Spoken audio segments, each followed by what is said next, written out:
Compartir un poco de conocimiento que tenemos aquí en la Contraloría General del Estado de Colima, en la Dirección de Investigación Administrativa y Evolución Patrimonial. Celebro que se hagan este tipo de encuentros, el primer encuentro estatal anticorrupción en el Estado de Colima.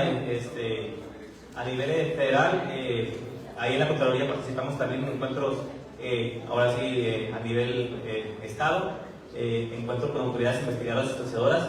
Y ahora sí, pues reitero el agradecimiento de que este tipo de eventos se puedan, ahora sí que particularizar en el Estado de Colima. Bueno, mi ponencia, la charla que les traigo yo es del debido proceso en los procedimientos de investigación, sustanciación y resolución de responsabilidades efectivas en los procedimientos.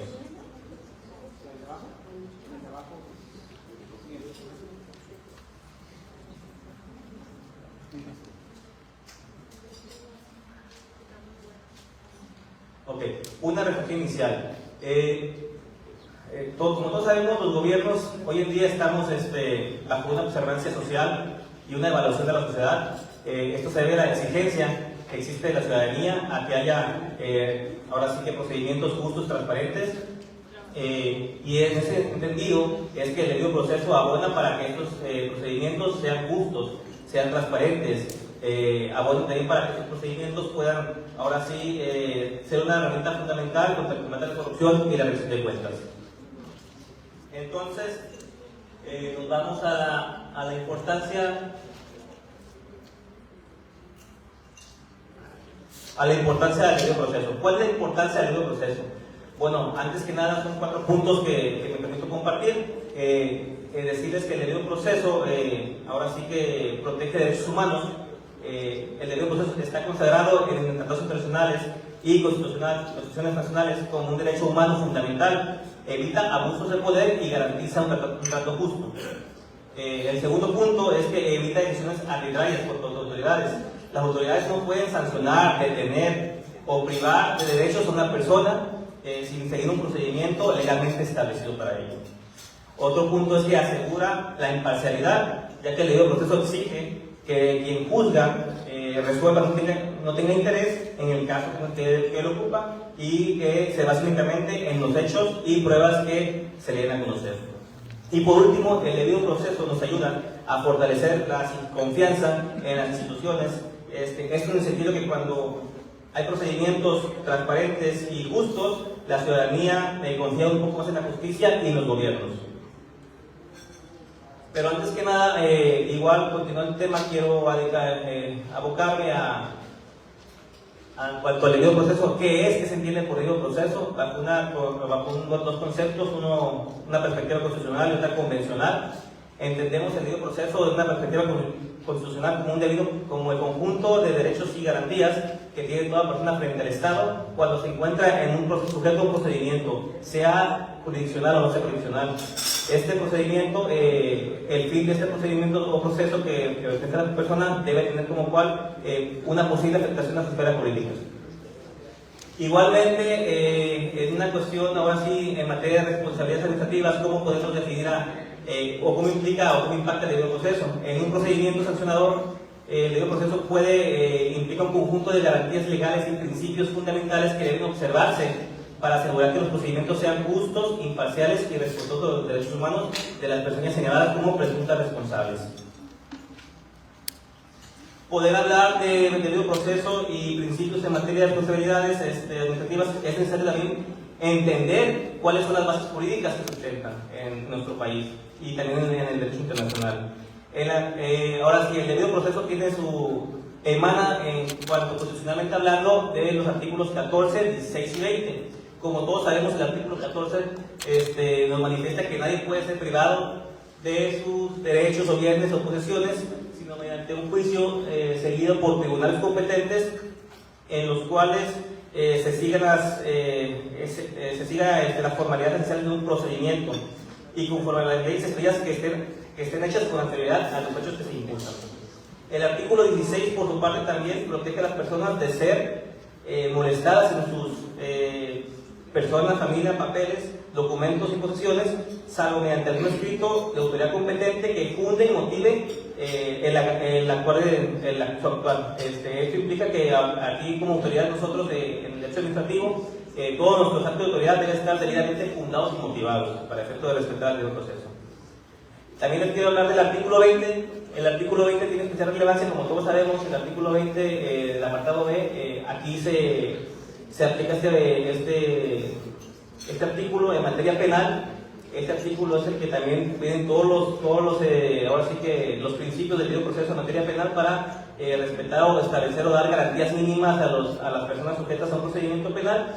Y la importancia de este es que en materia de responsabilidades administrativas, la importancia es que se ha trasladado, ya hay criterios de la Suprema Corte de Justicia de la Nación, del Pleno de la Suprema Corte de Justicia de la Nación, el artículo, bueno, en una jurisprudencia que efectivamente en el año 2006, que nos indica que el derecho administrativo dice que para la construcción de sus principios constitucionales es válido acudir de manera prudente a las técnicas garantistas del debido proceso penal, en tanto ambos son manifestaciones punitivas del Estado. La importancia aquí ahora sí de por qué impacta el debido proceso en cuanto a un procedimiento de administración sancionador es en cuanto a que en el procedimiento administrativo sancionador existe hay una facultad del Estado punitiva, el ius putendi, que se está también en la materia penal. Por tanto, se ha creado un criterio lógico en cuanto a los principios que emanan de ese artículo del Tratado Internacional que más adelante voy a referir, de la Convención Americana de los Derechos Humanos, en el artículo 8, se pueden trasladar ahora sí que efectivamente los principios o garantías mínimas a las personas que sean sujetas al procedimiento. El artículo, como les referí, el artículo 8 en el derecho internacional es que el Pacto de San José, la Convención Americana de los Derechos Humanos, garantiza ahora sí que toda persona que esté en un procedimiento, sea cual fuere su naturaleza, que se le respeten las garantías mínimas. Garantías como ser oído, es decir, la garantía de audiencia, el derecho a ser notificado previamente y que se le detallen los cargos por los cuales se le está notificando, el derecho a ser asistido por un defensor público, por ejemplo, el derecho también que tenga de aportar pruebas, el derecho también y también importante, el derecho que se le presuma su inocencia. Entonces, a final de cuentas, en un contexto, el artículo 8 de la Convención Americana de los Derechos Humanos fue importante, pieza clave en cuanto a un modelo de constitucional de reforma en materia penal, para que se trasladaran esas garantías mínimas a la Constitución. Una vez contextualizado lo anterior, conforme a lo que el material que les tengo preparado, puedo decirles que efectivamente el debido proceso para el entendimiento del tema que se expone, ahora sí me voy a enfocar las etapas, pero muy brevemente, toda vez que el entendido de esta práctica es saber cómo impactan o cómo están implícitas los principios de debido proceso en cada una de las etapas administrativas del procedimiento sancionador.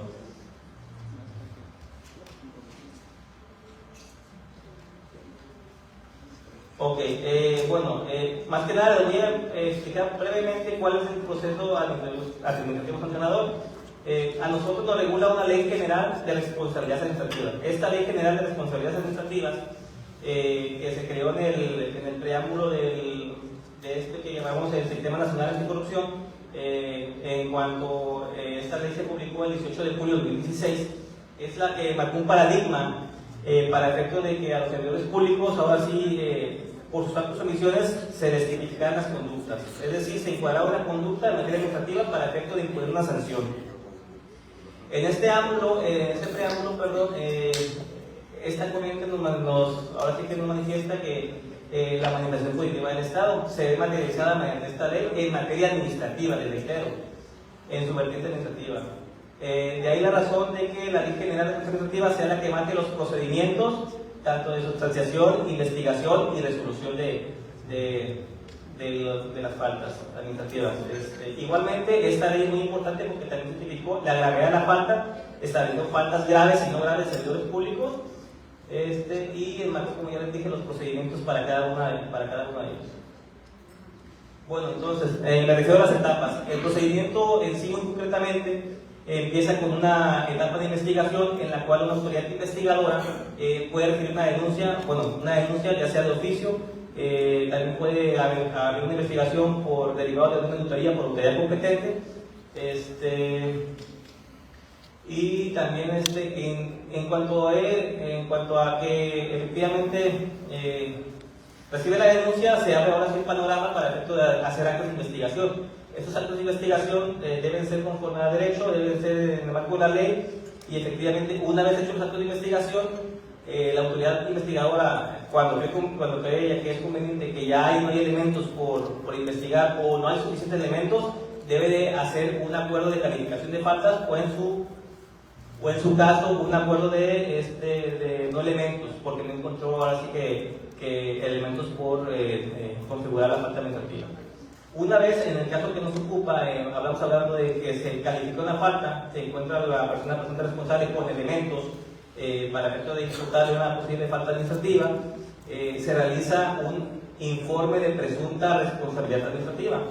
Este informe de presunta responsabilidad administrativa viene siendo como la imputación en materia penal.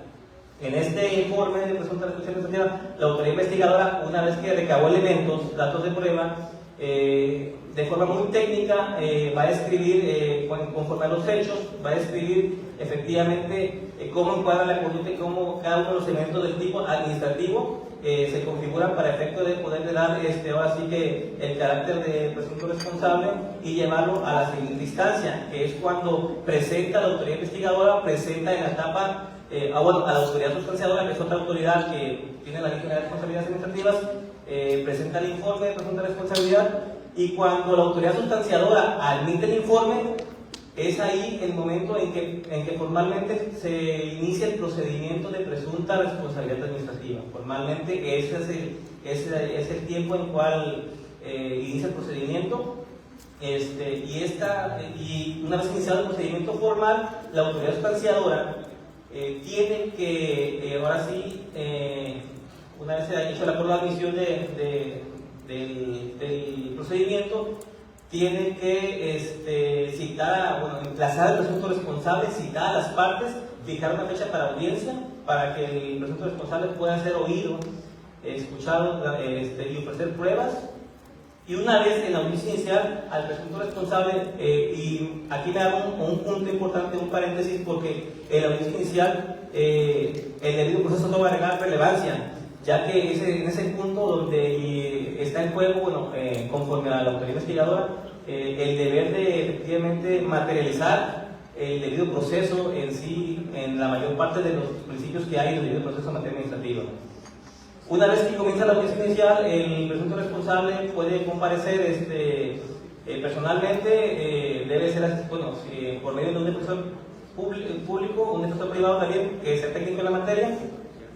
Y una vez que rinde pruebas el presunto responsable, y los terceros también, como las partes que son la autoridad investigadora y el denunciante también, se cierra la audiencia. Dependiendo si es falta grave o no grave en el procedimiento, la autoridad sustanciadora se van a realizar caminos diferentes del procedimiento. Cuando es falta grave, la autoridad sustanciadora nada más lo que va a hacer es mandar al Tribunal de Justicia Administrativa el expediente para que el Tribunal de Justicia Administrativa tome el rol ya de autoridad resolutora. Y cuando es falta no grave, ahora sí la autoridad sustanciadora, si en el orden de control están conformadas las tres autoridades, va a remitir, primero va a calificar la falta, va a calificar la admisión de pruebas. Una vez lo anterior de la admisión de pruebas, también va a aperturar alegatos, y una vez ahí le va a mandar expediente a la autoridad resolutora. Digo, en caso de que existan las tres autoridades en el hecho en cada momento del control.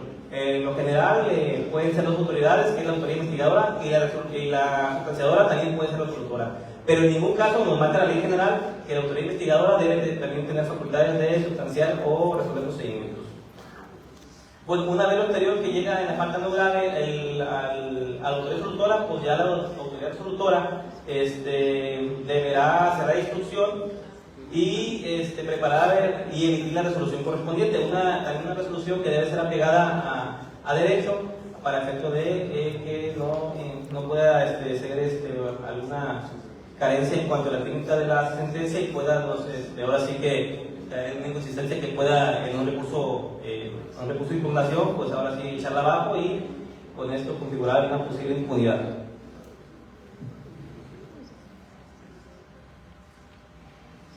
A grandes rasgos, ese es el procedimiento de presunta responsabilidad administrativa. De manera muy concreta, en la práctica sí es muy, quien ya ha estudiado, quien ya sabe de la ley general, quien ya la conoce, sí se da cuenta que es una ley general que es un poquito difícil a veces de manejar en cuanto a los tecnicismos que manejan, en cuanto a los procedimientos.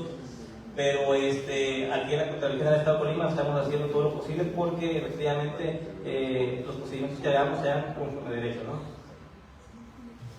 Ok, ahora sí voy a la parte muy puntual de cada etapa de investigación, cuáles principios o garantías implican. En la etapa de investigación podemos observar que que existe el principio de legalidad, es decir, que la autoridad investigadora debe fundar y motivar cada actuar. Aquí importante, no quiere decir que, así sea un simple oficio con el que mandamos requerir información a una tercera parte, a otra dependencia, siempre el oficio debe estar fundado y motivado. Ya que de hacer alguna mala técnica en cuanto a un simple oficio que requiera una prueba, que nos manden una prueba que sea importante, si no está fundado y motivado, a fin de cuentas, nos puede caer, esa prueba puede ser ilícita al momento de recabarla. Igualmente en la investigación siempre se presume la presunción de inocencia, es decir, la presunción de inocencia, como todos sabemos, es que a nadie se le presume culpable, sino hasta que en sentencia firme se le dictamine con situación. En ese entendido, también en todo el procedimiento de responsabilidad administrativa hasta la etapa casi de amplia resolución, no puede llamarse la persona más que presunta. Por eso siempre el término es importante, presunto responsable. Nunca podemos usar otro tecnicismo más que como presunta responsable para efecto de presunción responsable, pero respetando el principio de presunción de inocencia. También la confidencialidad es otra garantía en el cual es importante, ya que en actos de investigación, todos los actos de investigación son de carácter confidencial y reservados.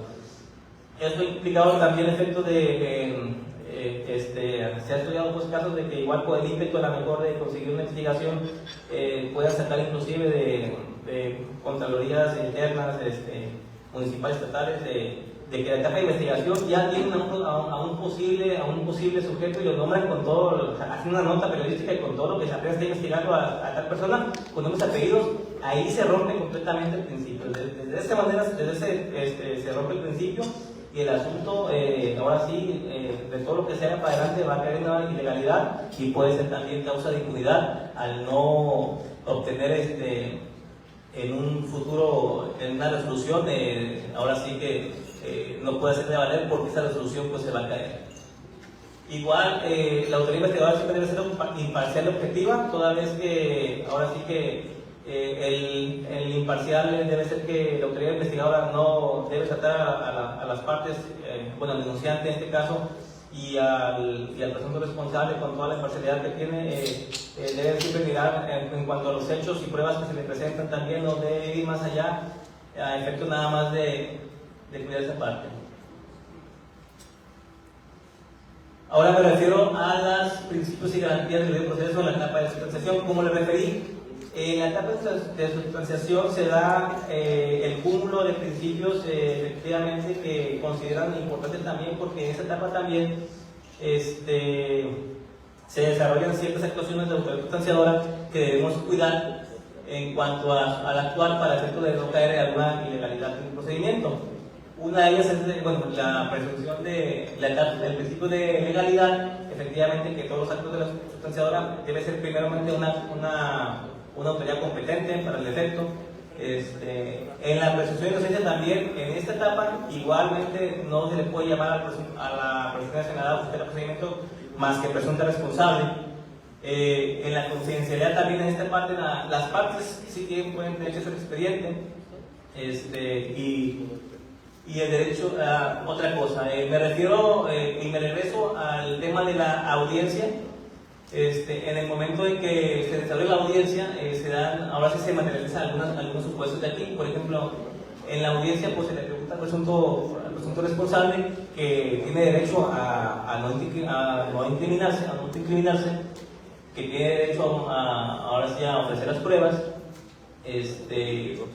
Igualmente se le garantiza desde el emplazamiento, se le garantiza en el acto inicial, se le garantiza que deberá tener un abogado, bueno, de que podrá defenderse personalmente o constituir un abogado, y que este abogado puede ser, dice la ley, técnico, perito en la materia. Sin embargo, hay una jurisprudencia de la segunda sala de la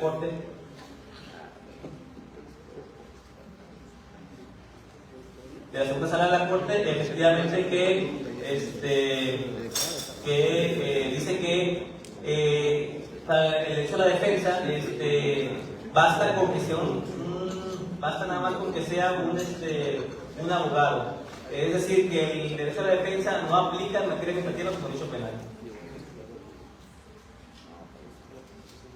Igualmente, nada más también les voy a referir la etapa de resolución, cuáles son los procedimientos que se dan del debido proceso, los principios que se dan, y igualmente la legalidad, la imparcialidad, hay una presunción de inocencia, hay una tipicidad, hay una motivación y fundamentación, que es importante en las sentencias que esté bien motivada y fundada, que haya ahora sí que técnicas ahí de redacción en cual nos expliquen bien la valoración de las pruebas, qué alcance tuvo cada prueba para efectos de situarla en el tipo administrativo que se está ahora sí sancionando.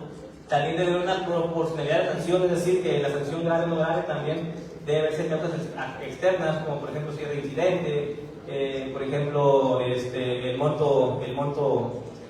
el daño patrimonial y más que materia penal. Y también es importante que en la sentencia se le debe de dar a conocer a la persona responsable, en este caso es condenada, que tiene derecho a impugnar la sentencia, ¿no? A la resolución administrativa, perdón. Y por último, quiero agradecer, pues, y celebro, también reitero que se haya tipo de encuentros. Ojalá igual pudiera haber encuentros en un futuro con el Ulises, para efectos de que haya encuentros entre autoridades investigadoras sustantivas resolutoras en un futuro, de ahí para compartir e intercambiar ideas, experiencias, y sería también una buena práctica. Y me quedo con las conclusiones, pues. Las conclusiones es importante porque el debido proceso es un principio transversal que rige todo procedimiento sancionador en materia administrativa, y que su incumplimiento puede generar impunidad.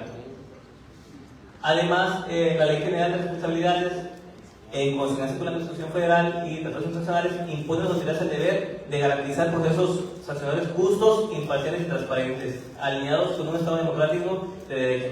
Y por último, solo a través del cumplimiento estricto del debido proceso es posible garantizar que la sanción sea legal, sobre todo legítima y justa. Muchas gracias. Muchas gracias, maestro Cristian.